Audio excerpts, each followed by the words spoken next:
Be going live on all our platforms. We're there now. Welcome back, everybody, to another Casey and Nooner.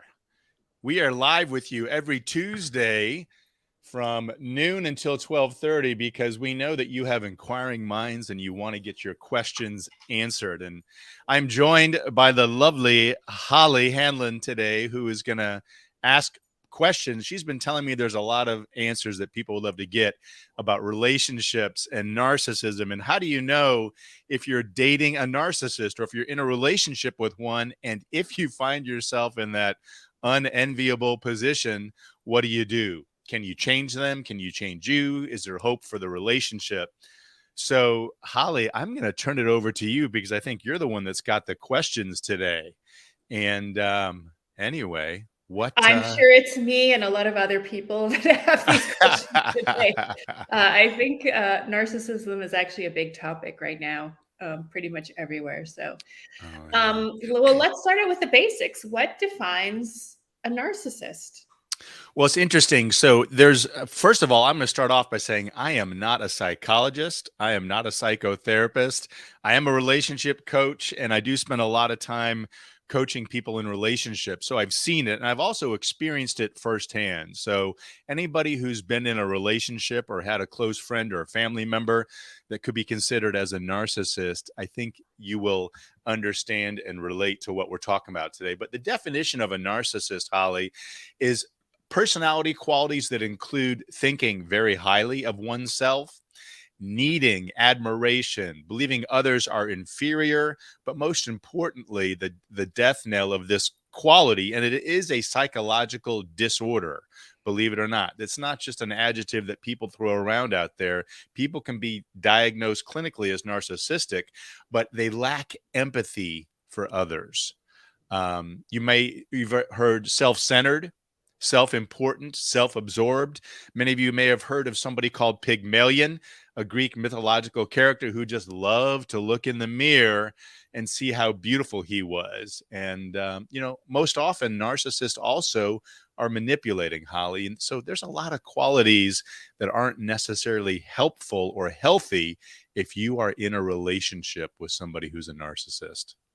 Okay, so those are a lot of qualities. I think the biggest one for me that I've experienced is probably the lack of empathy. But out of curiosity, how many of those attributes or qualities does someone have to be considered a narcissist? Because I'm sure they're not sort of all cut from the same cloth, but some of them have some qualities, some of them have other qualities. How many of those kind of do you need to have to be considered truly?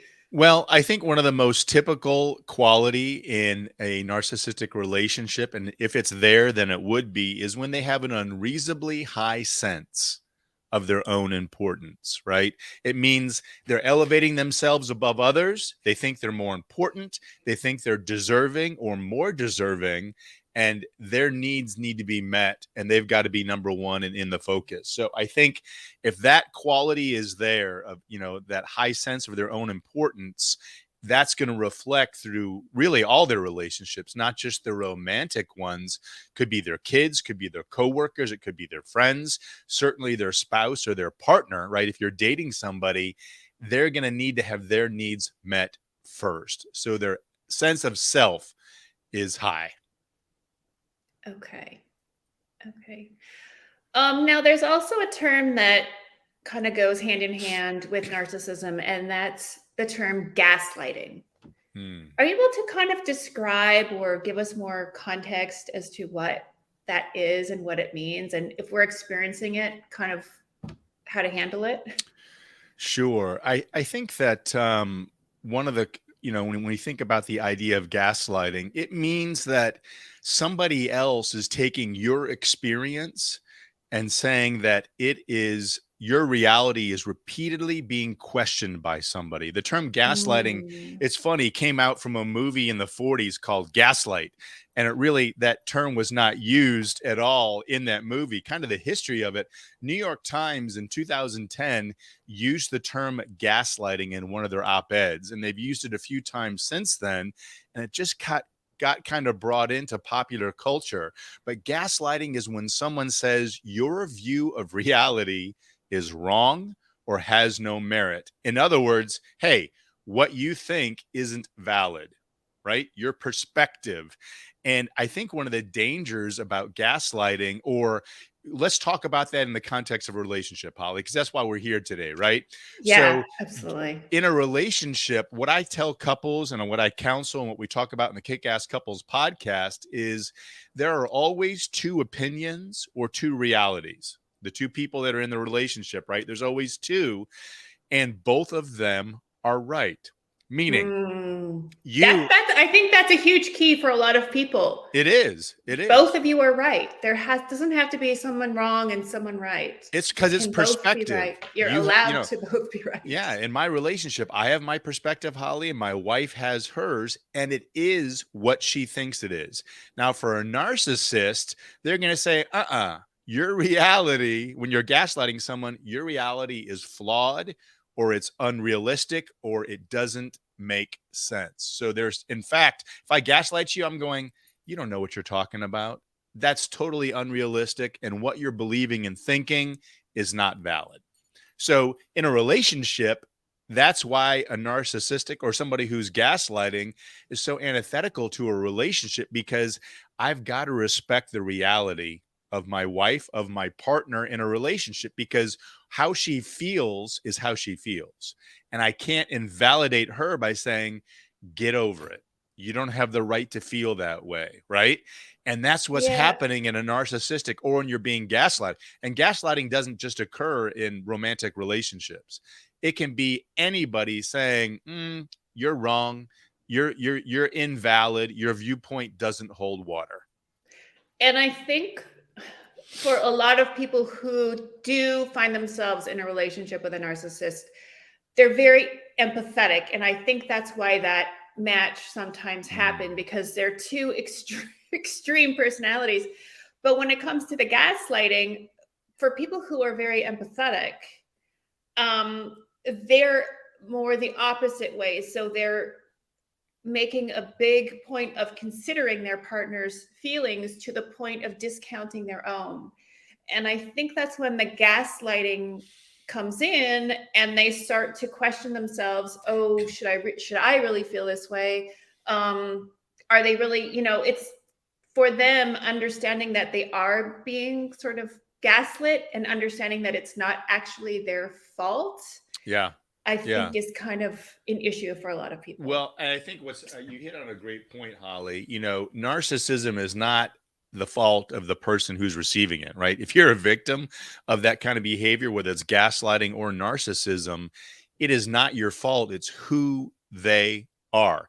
And what's challenging is most narcissists are quite clever at being attractive. I mean, they know what to say, they know how to romance, right? But their motive for doing all that is to get their own needs met. So they can be silver tongued, they can say the right things and be very charming, very charismatic, and very attractive. Narcissists are often incredible leaders because people want to follow them. People want to be like them. People want to be with them. People want to be in their presence because they associate themselves with those qualities of being on high, of being attractive, of being gregarious, of being successful, right? And so they want to be part of that. So they figure, if I'm in the presence of this person, I'll get some of that too. And one of the number one narcissist traits, Holly, is superiority and entitlement.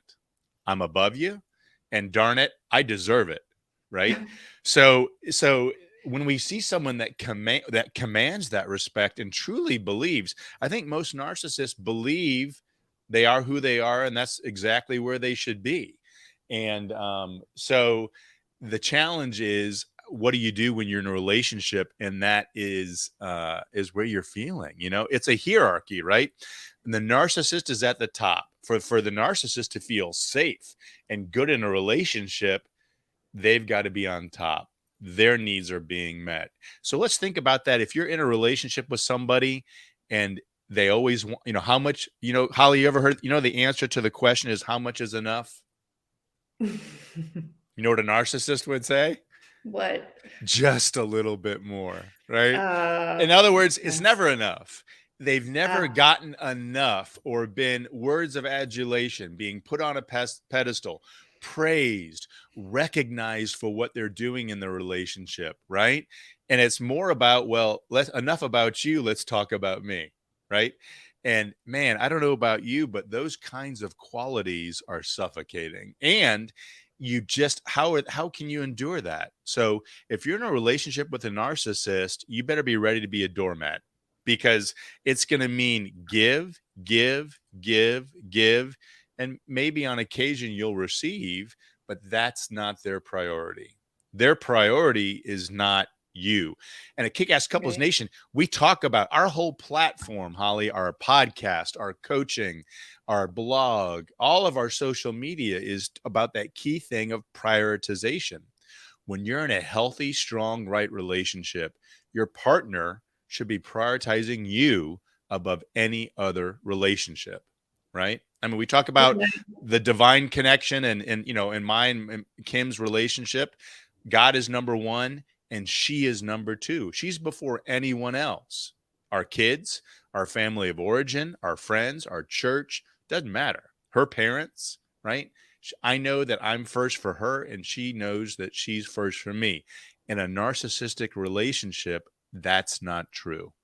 So as you're talking, I have this visual in mind of like the narcissist holding like a glass, and you're just pouring as your partner your energy and your time and your focus and your Yeah. resources into that glass, but there's no bottom on it. So everything you pour in just keeps going to them, but they're never going to be satiated. They're never going to be satisfied, and that cup is never going to be full because that's their personality. It's just never enough.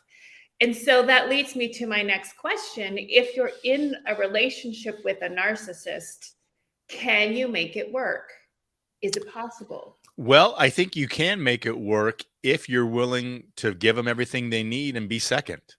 If that if you're okay with that and if you want things to change, here I think the danger about any relationship, let me put that out there, is if I'm in a relationship and I feel it'll be good if I can change them, it'll be good if I just get them to do A, B, and C, right? Before you get married, I tell couples all the time, you got to love it just the way it is. Because if it's conditional, if you're saying, I'll be happy when, I'll be happy if, or you're under the false assumption that they're going to change, they're going to get better, they're going to do something different. You got to be happy that it's just as if you're not happy with the quality of where that relationship is, Holly, right now, you shouldn't move forward because you can't assume or hope or plan. That's hopium, right? Hopium is a dangerous drug because you say, I'm going to do something and I hope. What's that hope based on? It's desire, certainly, but if there's not behavior backing it up, you're not going to change a narcissist just because you want to, or they may go, well, change me then. Tell me what I should do. That's counseling.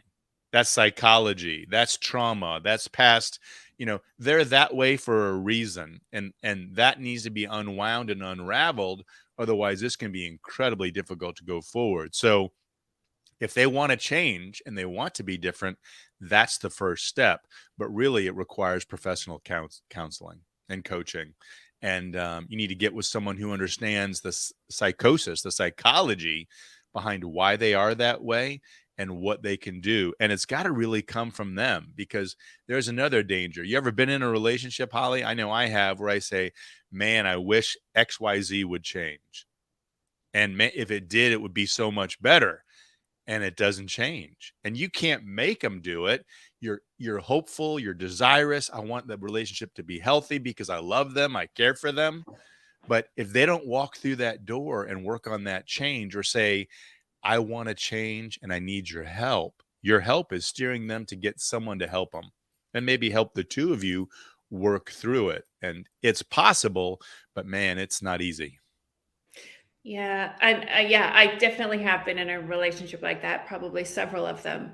And I mean, I came to the conclusion the only person that you can change is yourself ultimately. So I guess if you're in a relationship with a narcissist and you want to stay in that relationship, it's about changing and managing your expectations of the relationship to some Yeah. degree. Or if they say they have the desire, they've got to walk the door through the door and get it. We did a special on toxic relationships in our Casey and Nooner, like how do you know if you're in a toxic relationship? And I would say toxicity and narcissism are bedfellows. They hold hands and they hang out together. So when I think of narcissism and a lot of those behaviors, I think of toxicity because you can't sustain it. I couldn't sustain it. So we see a question that came in, Holly. It says, do you believe narcissism comes from family of origin? That's a great question. It can. It can. It doesn't have to. It could come in from your family of origin because that was modeled for you. If you saw a parental figure who commanded the presence and it was all about getting what they needed from their spouse, if that was modeled to you, you may think that's what you need to do. Or maybe you got absolutely nothing in your family of origin. Man, they didn't give you praise, they didn't give you love. And you take the idea, gosh, if I'm going to get what I want, I've got to command and demand it. Otherwise, I'm going to get nothing. So you start engaging in those narcissistic behaviors. And sometimes society or corporations or relationships reward those who demand it. Man, if I didn't demand it, I didn't get it. Therefore, I'm going to demand it. Right. So there's a lot of different ways it can come from, but usually it's because someone was shown this is what it is, or they figured out, gosh, I got nothing. And if I want something, it's up to me to go demand and get it. And those are just two possibilities. There's really a lot of others, I imagine. So that said, do you think that narcissists can learn empathy? It's a challenge. I think that it's kind of like asking, can someone who's an addict learn not to be an addict? They can. Mhm. So it comes from desire. That's the first, but desire is not enough. I want. I want to do this. That's a good place to start because it means you're sincere. But then the question is, are you taking the active steps to get it done? And in relationships, we all want a lot of things, right? We want to be adored. We want to have a great sex life. We want to have the most incredible intimacy. But the question is, are we doing the things over time consistently? They're going to bring us to that spot where we want to be. You feel it could be, I want to change from narcissism. I want to be more romantic. I want to have a better sex life. I want to be more financially stable, right? I want my partner to be there for me and committed to me in a specific way. Those are all natural and good things to have. And the question is, when you communicate them to your partner, do they shake their head and say, I want to give you what you need? Or do they say, I don't know if I can do that. I don't know if I want to do that. That's a lot of work. So are the actions coming behind? Words are great. And I love great words. But the question is, what are you showing me with your action? Are you showing me that if I was in a narcissistic relationship and the person said, I'm getting help, I'm getting counseling, I want you to come, I want you to be part of it, this is where I am on my journey, this is not who I want to be. Those are all great signs. But I think it also it's not like one hour of counseling or a week or a month of counseling and we're done. If this is behavior, um, um, then it's going to take time to undo that. So I saw another comment come in. It said, is it harder than it looks for someone who has a problem to admit they have a problem before even moving to step two? That's another great question. So I think, honesty with yourself is where it has to start. And I think so my answer to that question is some people don't like admitting they have an issue. So, and it may not be an issue for them, but here's the golden nugget, Ashley, that I want to share with you. If you say to your partner or do you say to the person you're dating, I'm struggling with, I don't know how to handle this, then they should be willing to give you what you need. And if giving you what you need is working on a characteristic of the relationship that's not healthy, that's not rewarding, that's not giving you oxygen, they should be willing to do that. So that's really what you're looking for is, are they willing to walk through the door and say, if this is what you need to be confident, to be secure, then I'm willing to give it to you. That's commitment.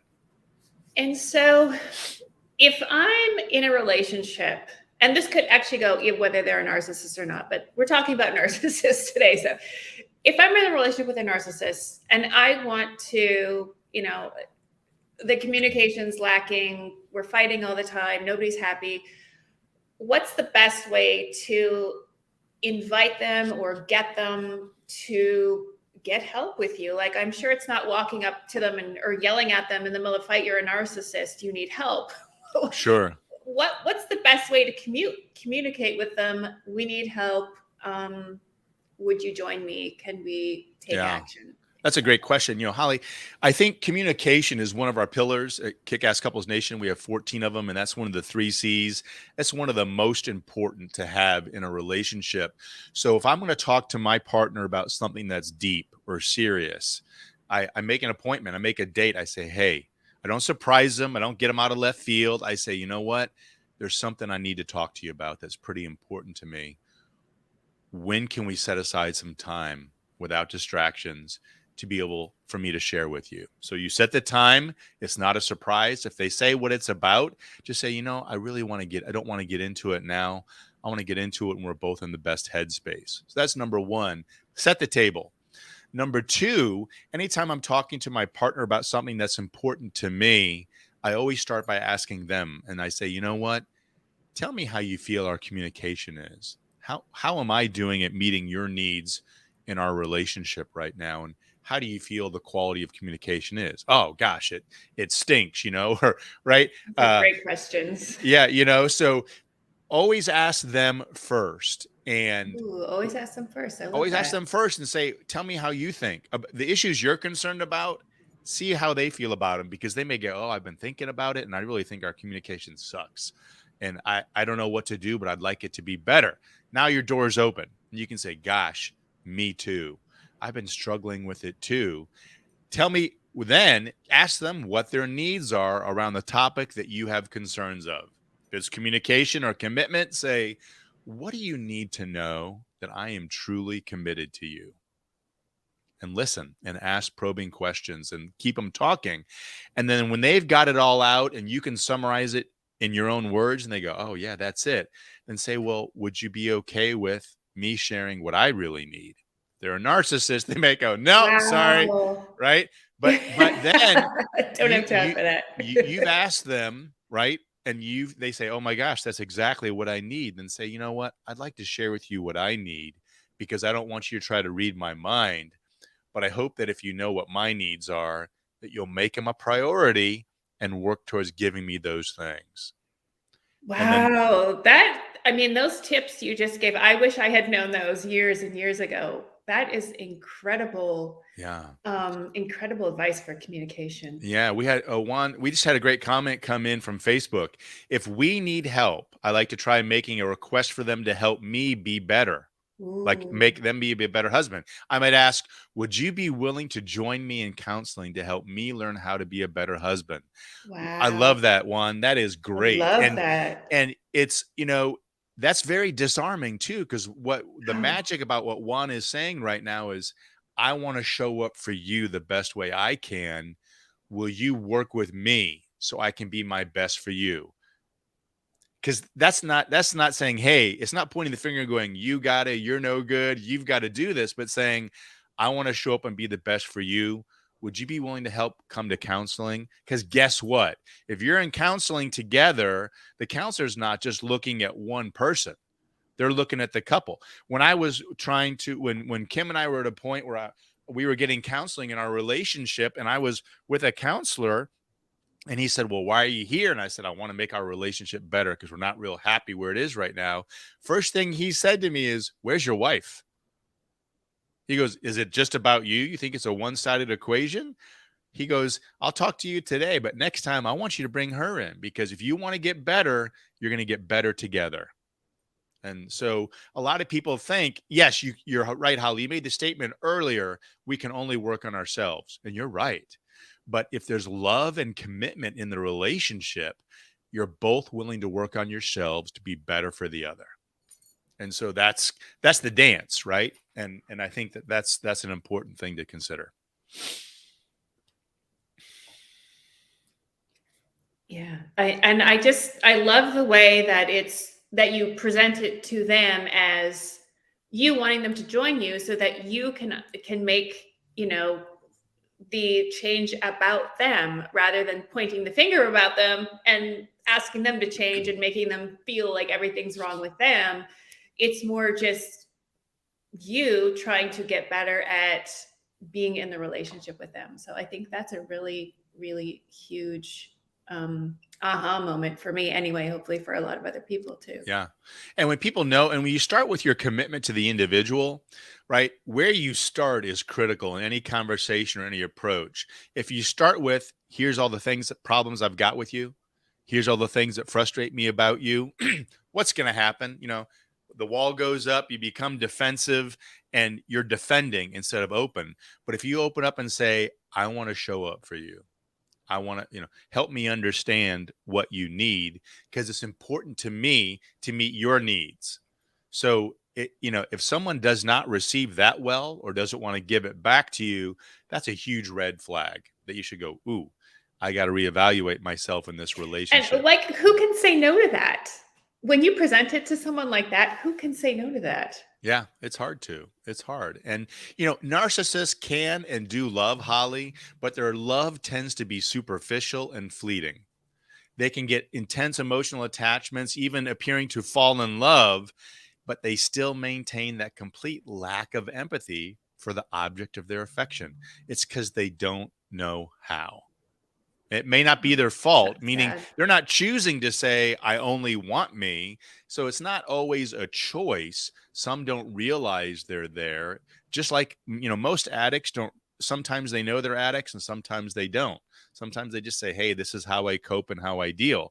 And a narcissist could be using it as a coping mechanism because that's just how they survived, right? That's how they've gotten through it.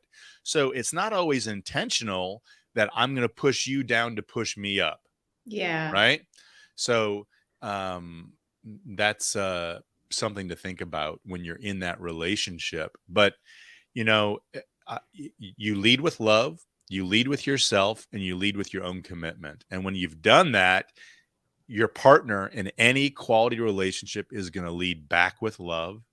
They're going to lead back with commitment, and they're going to show you how they're prioritizing you and giving you what your needs are as well.